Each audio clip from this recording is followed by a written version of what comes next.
Well, hello, class. Hope you're doing well. As you can probably tell from my peeling nose and head, we've had a little bit of vacation here over the last week. My family was able to get away and go to Florida for a few days. Spoke at a conference around church planting there in Florida, and we spent a few days at the beach. So it's been fun. Been a busy last few weeks with Easter and end of the semester. Teach some classes at Anderson University as well, and then obviously pastoral ministry here in the local church. So just been a ton of stuff going on, but the Lord has been faithful to sustain me, and I'm thankful for that. And I trust the same for you in your ministry context and things that the Lord has you putting your hands to at this point in your life as we prepare for the summer.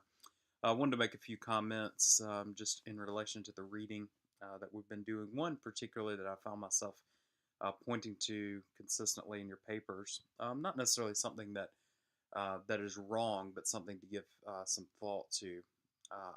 I've often asked you to apply whatever reading or concepts that we're talking about to real life application in the local church setting. So, say, how might you apply this model or this view to the leadership of students in the local church context? And one of the things that I've noticed you consistently doing is your application points are around teaching.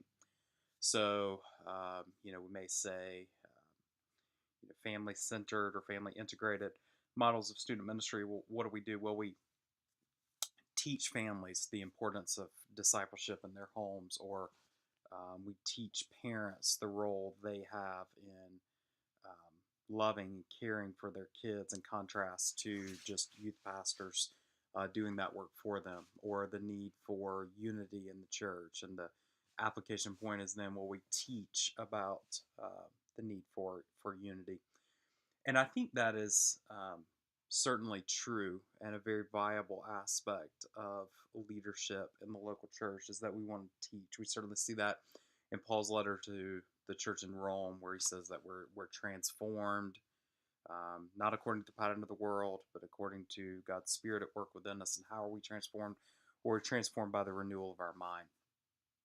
So the mind certainly plays a role reshaping the thoughts, reshaping our thoughts, plays a role in transforming our actions. And ultimately, if true action transformation is going to happen, reshaping our minds is going to be the fundamental to that.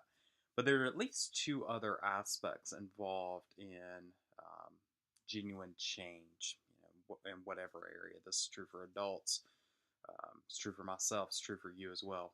We also have to take into account the heart, the emotions, the seat of our being, which orients all of our actions. Jesus is going to say things like, from the overflow of the heart, the mouth speaks. Going to know a tree by its fruit, but the fruit demonstrates what's at the root, which would be equated to the human heart. So certainly, reshaping feelings is critical. And then we have actions. So you might think about it like head, heart, hands. You got a mental component, you've got a heart, an emotional component, and you've also got an active, volitional component. What do you do? And each of these are vital in shaping our lives.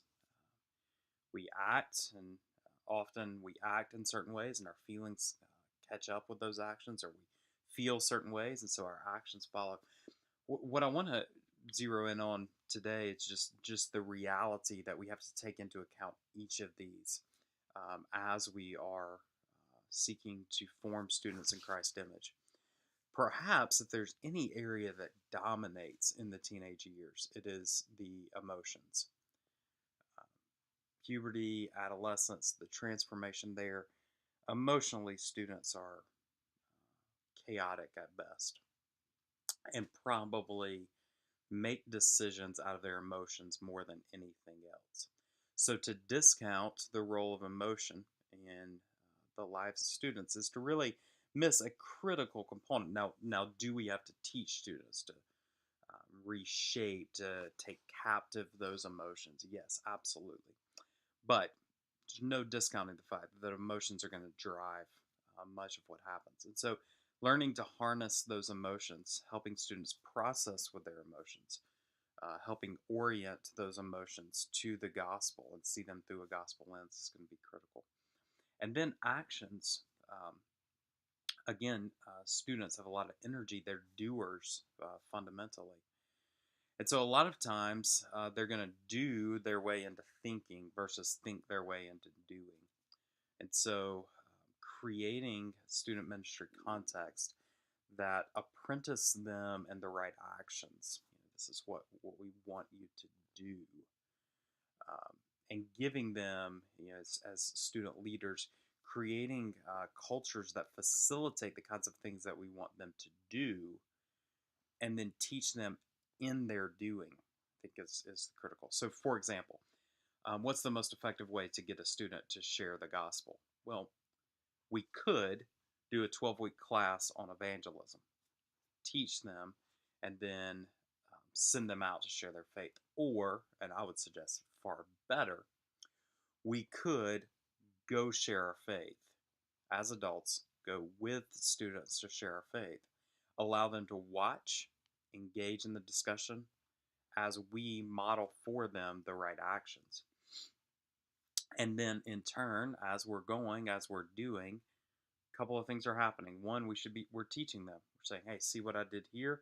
Here's what I did here. Here's why I did this. And we're pointing to these actions consistently.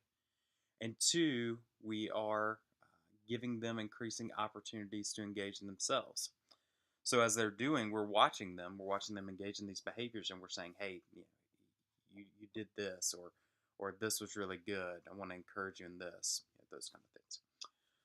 So whether it's parent ministry, whether it's unity in the church, whatever the case may be, we want to think through in our application, how do we take all three of these facets into account, and how do we unite them in application? So if we're going to design teaching, or if we're going to do Sunday school, well, what role then does, rather than a 45-minute lecture on a subject, what role does accountability, allowing them to share, allowing them to talk about their feelings, and what role does action play in shaping those emotions and feelings and harnessing them and pointing them to Christ? As you're processing and interacting with each of these models, please take extra care to take into account the head, heart, hands component of what it means to lead and love students.